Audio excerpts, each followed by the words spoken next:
Guys, update nga pala dito sa Escoban. Pang ilang araw ko na ba? Mga 2 to 3 days. Hindi na, mga 4 days na ata. Ang ganda. Tinangipin ka. 3 times a day ko siya ginagamit. Siyempre, umaga, tanghali, and then sa gabi bago matulog din.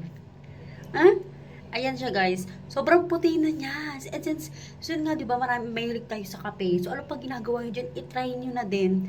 And, ang bango niya sa hininga, promise, sabi ng asawa ko, ang bango ng, mas bango yung hininga mo ngayon. Kasi, amoy ano siya eh. Amoy mentol. Ganon, parang kumain ka ng mentol. So, ayan, magtututbrush siya tayo. Parang kumain ka ng mentol.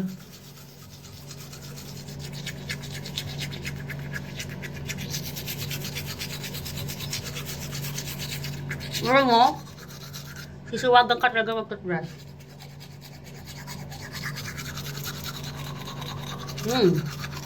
Ang bango.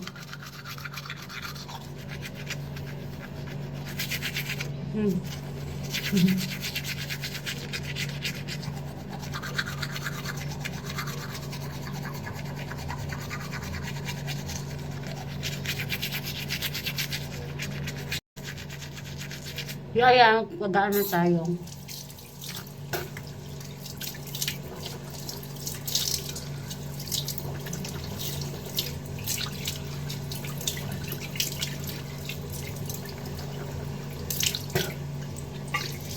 Ay, ang linis.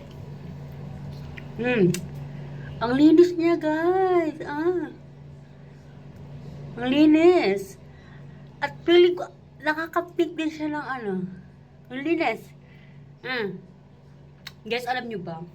Siguro mga 4 times a day ako nagkakape in a day. Kaya, yes, aminado ako na nag-yellow teeth talaga kahit anong toothbrush mo.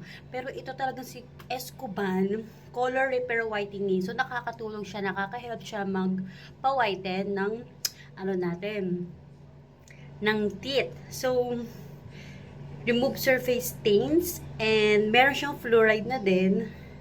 Actually, pinapagamit ko to sa kids ko.